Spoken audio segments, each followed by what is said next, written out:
Em destaque no Panorama CBN, os estragos causados pela ventania que atingiu Rio e São Paulo.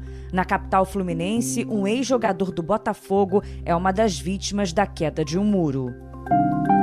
O governo federal anunciou 1 bilhão e 300 milhões de reais para enfrentar possíveis efeitos do El Niño. Após crise diplomática, Itamaraty decide manter em Brasília por tempo indeterminado o embaixador do Brasil na Argentina. No Japão, shopping explodiu 80 minutos após terremoto atingir o país. A causa foi um vazamento de gás. Hoje é quinta-feira, 30 de julho de 2026. Oi, tudo bem? Eu sou Bianca Santos e esse é o Panorama CBN da manhã. Eu te conto a partir de agora as notícias mais importantes do Brasil e do mundo em menos de meia hora. Vamos juntos. Começamos pelo Rio de Janeiro, onde a quinta-feira amanheceu com milhares de cariocas ainda sem luz após os estragos causados pela ventania de ontem. 2 pessoas morreram com a queda de um muro no bairro de Santa Teresa, na área central da capital fluminense. A tragédia foi na rua Júlio Ottoni. Tássio Maia dos Santos, ex-jogador do Botafogo, e o amigo dele, Vandré Cordeiro, foram atingidos e não resistiram. Instantes antes do acidente, crianças brincavam na calçada e escaparam por pouco. Em Mesquita, na Baixada Fluminense, uma pessoa ainda não identificada ficou gravemente ferida ao ser atingida na rua por parte da cobertura que despencou de um imóvel. E em outras áreas do Rio de Janeiro, muitas pessoas escaparam também por pouco. Na região de Angra dos Reis, os bombeiros fazem buscas por um pescador que desapareceu. As rajadas de vento foram impressionantes, chegaram a 105 km por hora no Rio. E as equipes da prefeitura, hoje de manhã, ainda seguiam trabalhando em pelo menos 60 ocorrências de queda de árvore e encerraram o atendimento em mais de 66 casos. Pelas ruas, era possível ver no início da manhã um rastro de destruição. Muitos galhos espalhados pela rua, pelo chão, por toda parte, além de estruturas como telhados e muros que foram danificadas. Carros também foram atingidos e estavam destruídos e muitos lugares sem luz, totalmente às escuras. Pontos de ônibus ontem ficaram lotados e alguns ônibus sequer abriam as portas para novos passageiros por causa da superlotação. Isso no horário da volta para casa. Quem tentou usar o transporte por aplicativo viu que os preços quase que quadruplicaram. Só teria o trem ou o ônibus, mas o caos também se estendeu até a via rodoviária, então fica difícil poder chegar em casa. Me sinto consternado, essa situação eu acho que não deveria acontecer por causa de uma ventania, um descontrole dessa magnitude, acho que um pouquinho exagerado. Provavelmente vai me dar um gasto se eu pegar algum transporte alternativo até em casa, isso aí me oneraria muito no meu orçamento. As pessoas tentavam de tudo quanto é jeito, né? Trem não estava funcionando, aí ia para o ônibus superlotado, carro por aplicativo caríssimo. Foi um sufoco. Nos aeroportos, a situação também não foi diferente. O aeroporto Santos Dumont ficou fechado por mais de 2 horas, o que atrasou a viagem de centenas de pessoas. Foi o caso do passageiro Douglas Gonçalves. Estava indo para Brasília, no voo das 5h45, e assim que eu cheguei, todos os voos estavam sendo cancelados. Mas mesmo assim fizeram o nosso check-in, fizeram a gente despachar mala, tudo mais, para chegar lá em cima e descobri que o aeroporto estava totalmente fechado, luz faltando, a ventania, a cidade está um caos, não deram previsão nenhuma, acho que nem eles mesmos sabem, né? Porque a cidade continua um caos, a ventania, então vamos guardar para ver o que vai rolar. As redes sociais foram inundadas por imagens das consequências da ventania. Uma delas mostra 3 operários no andaime em momentos de pânico. Eles estavam fazendo a manutenção de um prédio de um condomínio no Recreio dos Bandeirantes, zona sudoeste do Rio, quando foram surpreendidos pelo vento. E aí a plataforma começa a balançar. As ferramentas despencam. Nenhum deles ficou ferido, ainda bem. Em Nova Iguaçu, na Baixada Fluminense, uma grande caixa d'água vazia caiu do alto de um prédio em construção. Ainda bem que não havia moradores no prédio e ninguém se machucou também.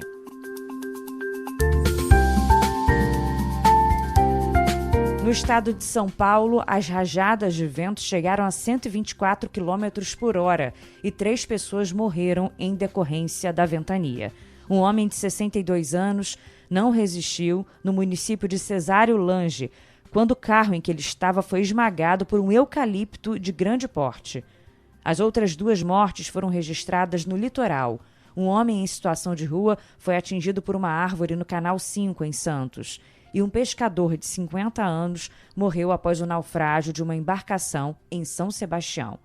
A força do vendaval provocou a paralisia do Porto de Santos por mais de 4 horas, devido à queda de contêineres e ao deslocamento de boias no canal de navegação. No bairro do Gonzaga, a estrutura metálica da fachada de uma loja desabou sobre uma família que atravessava a rua para se proteger dos ventos. Um homem, uma mulher e 3 crianças foram atingidos. Ainda bem que ninguém se machucou gravemente.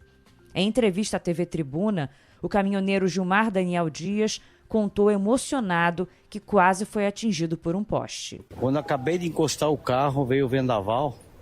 Quando eu vi que o primeiro poste caiu em cima daquele caminhão, que eu vi o estrondo, eu abri a porta do carro e saí correndo pela rua de trás. Aí foi por segundos, né? E por Deus, né? Graças a Deus, por Deus. Só por Deus que eu escapei. Foi o tempo de sair do veículo? Foi só o tempo de sair do veículo. Você pensou que o pior poderia ter acontecido? Quase que me pega. Quase que eu...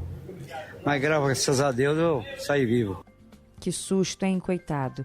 Na Grande São Paulo, o Corpo de Bombeiros recebeu dezenas de chamados para a queda de árvores e cerca de 100 mil clientes ficaram sem luz.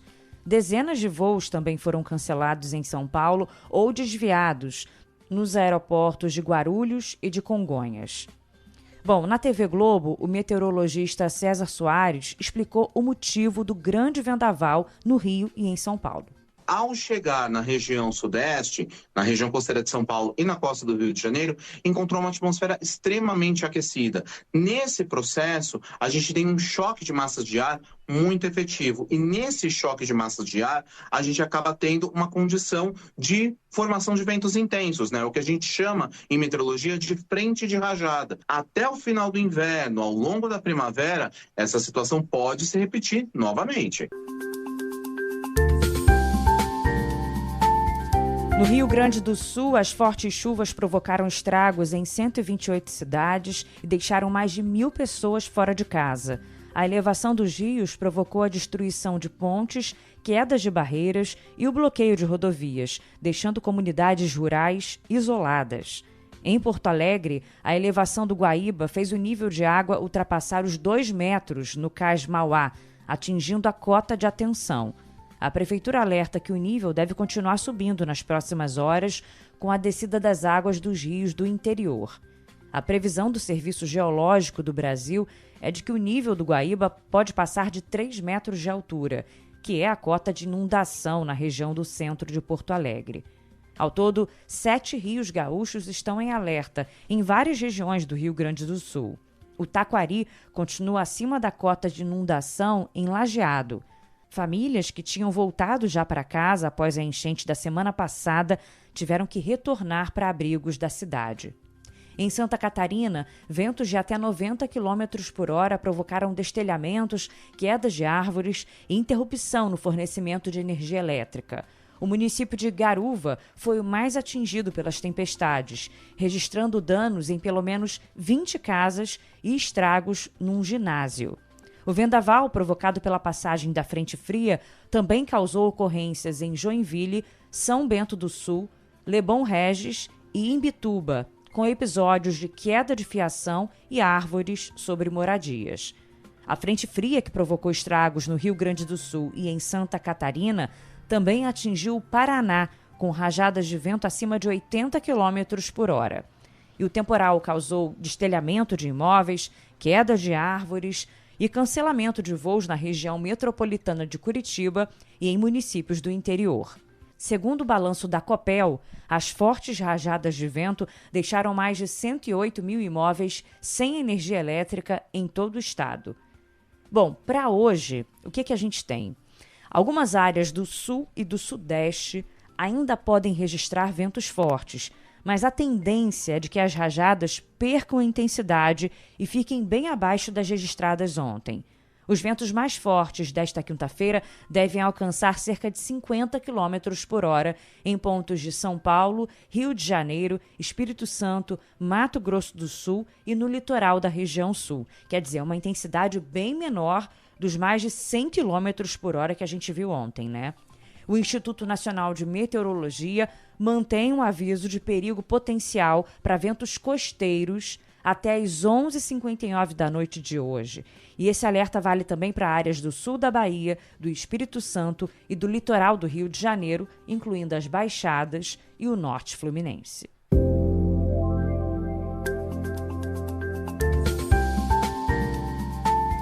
E o presidente Lula lançou um plano federal de prevenção e mitigação dos impactos do fenômeno El Niño para o período de 2026 e 2027. O pacote prevê um investimento de R$1 bilhão e 300 milhões de reais em ações preventivas contra eventos climáticos extremos. O montante destinado ao plano é fruto de um alívio orçamentário recente e financiará a compra de estoques públicos de alimentos, ações de combate a incêndios florestais e o reforço da Defesa Civil. Segundo a Casa Civil, uma sala de situação integrada por 24 ministérios atuará no monitoramento contínuo das variações meteorológicas e no suporte às regiões vulneráveis. A previsão dos técnicos indica um fenômeno El Niño de forte intensidade, com risco de secas no norte e no nordeste, atraso de chuvas no centro-oeste e no sudeste e volume excessivo de precipitações na região sul. O presidente Lula defendeu a cooperação imediata de governadores e prefeitos para executar as obras de contenção e os alertas de emergência. Esse trabalho é um trabalho, eu não sei se em algum momento já foi feito algo dessa magnitude em algum lugar. Agora isso aqui, além de nos ajudar, isso aqui é um estímulo para que todas as cidades, para que todos os governadores repitam o que foi feito aqui, para que a gente possa estar preparado para enfrentar qualquer que seja o efeito da crise climática.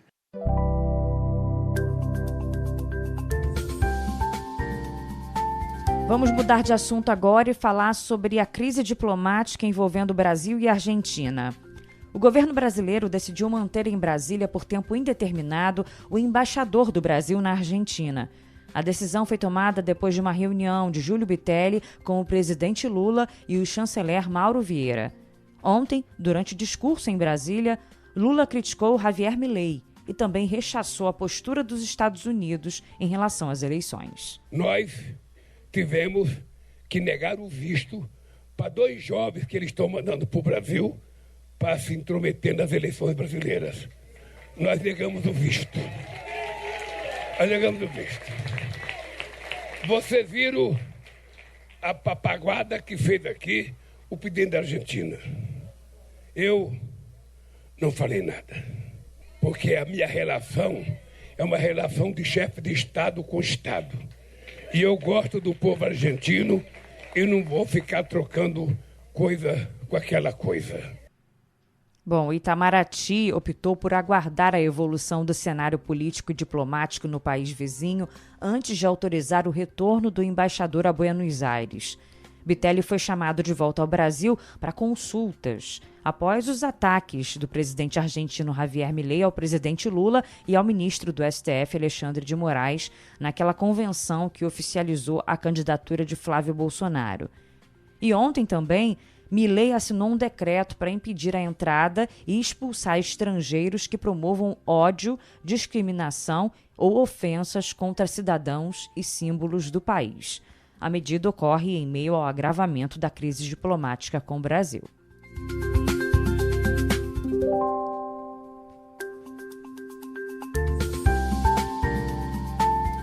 Vamos seguir falando de política para você saber que o PSB oficializou a candidatura de Geraldo Alckmin a vice-presidente na chapa de Lula. E sem citar nomes, o vice-presidente criticou a atuação da família Bolsonaro nos Estados Unidos, quando chegou a defender o tarifaço contra produtos brasileiros. Pátria é a união, não é entreguismo, não é você trabalhar lá fora contra o interesse do nosso país, contra o emprego, contra as empresas, de maneira servil. Bom, e por falar na família Bolsonaro, o ex-deputado federal Eduardo Bolsonaro anunciou a desistência da candidatura como suplente ao Senado na chapa de André do Prado, do PL, presidente da Assembleia Legislativa de São Paulo.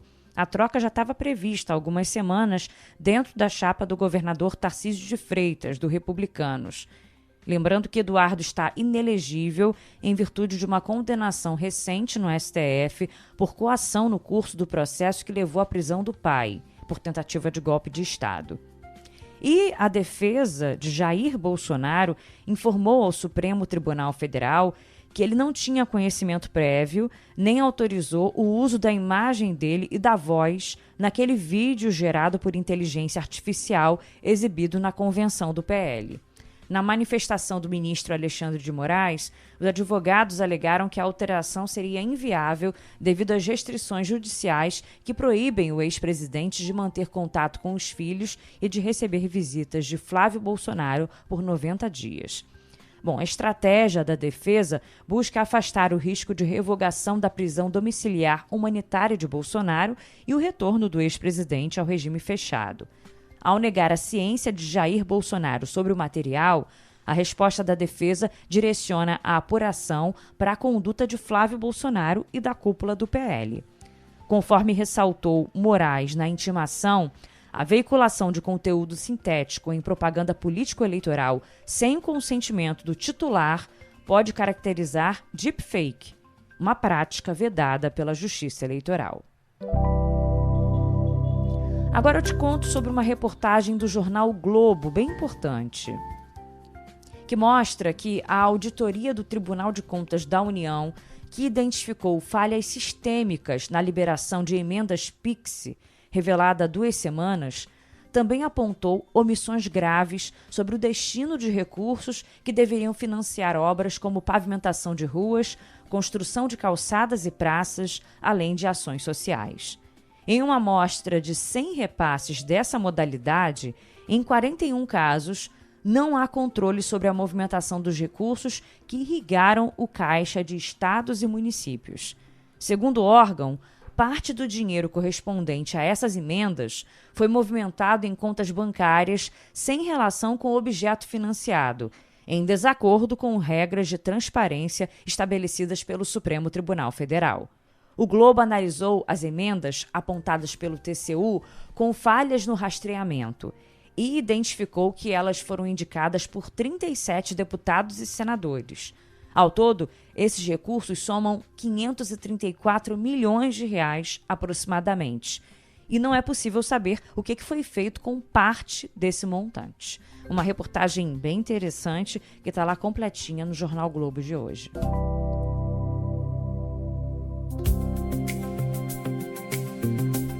Seguimos para você saber que o presidente Lula sancionou uma lei que cria um sistema de transparência automática da pensão alimentícia, batizado de Pix Pensão. A proposta já havia sido aprovada pela Câmara dos Deputados e pelo Senado.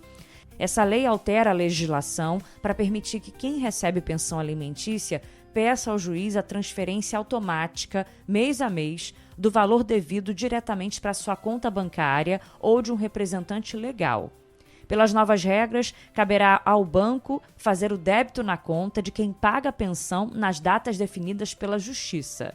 Além disso, Lula também sancionou uma lei que obriga o governo federal a divulgar o número de telefone para denúncias de violência contra a mulher, o Ligue 180, em locais de grande circulação, por exemplo, nas escolas, nos hospitais e nos transportes públicos. Agora o noticiário internacional.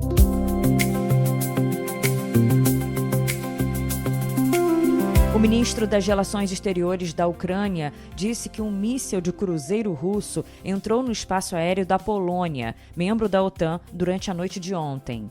Isso aconteceu depois que as autoridades polonesas encontraram uma cratera e destroços espalhados em um campo após relatos de uma explosão. A Polônia mobilizou caças para garantir a segurança do seu espaço aéreo depois que ataques aéreos russos mataram pelo menos 13 pessoas na Ucrânia, incluindo uma em Kiev, a capital. Isso aconteceu em ataques que se estenderam até a cidade de Lviv, no oeste do país.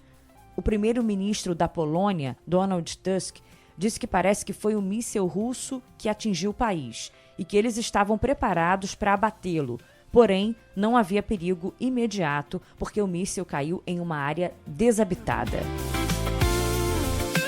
Agora sobre o terremoto no Japão. As comunidades rurais do sudoeste do país tentam retomar a normalidade após o forte terremoto que provocou uma explosão em um shopping center, derrubou uma chaminé de uma fábrica e destruiu casas.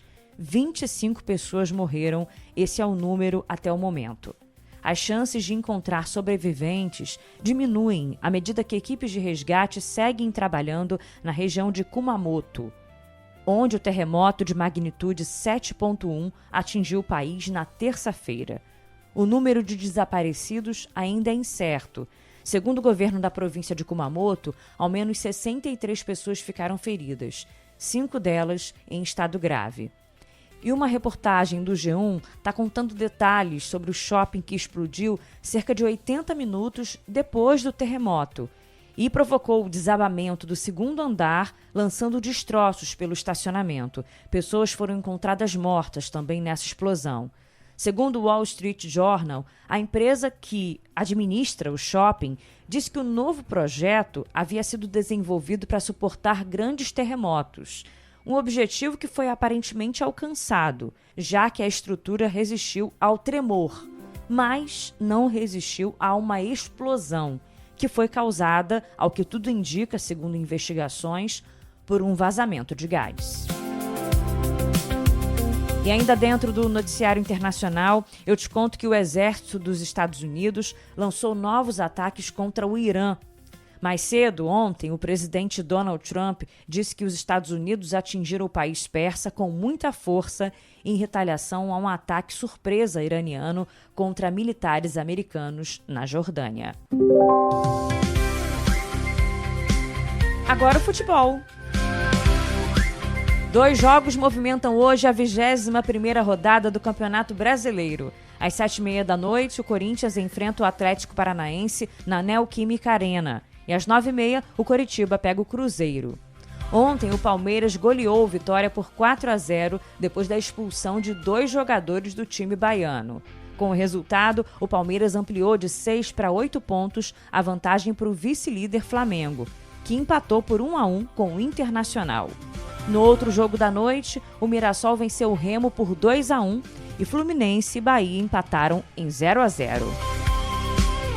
O Vasco venceu o Independiente Medellín por 1-0 em casa e avançou às oitavas de final da Copa Sul-Americana.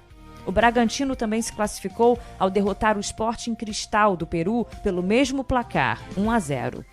E hoje, em Porto Alegre, o Grêmio vai tentar reverter a derrota por 3-2 para o Bolívar, em La Paz.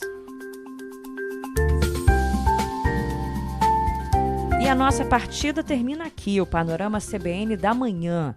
Tem também o Panorama CBN da noite com Leandro Gouveia. Não vai perder, tá? No nosso time, eu, Bianca Santos, nosso DJ Laerte Afonso e o editor Edmilson Fernandes. Obrigada pela companhia, um grande beijo e até amanhã.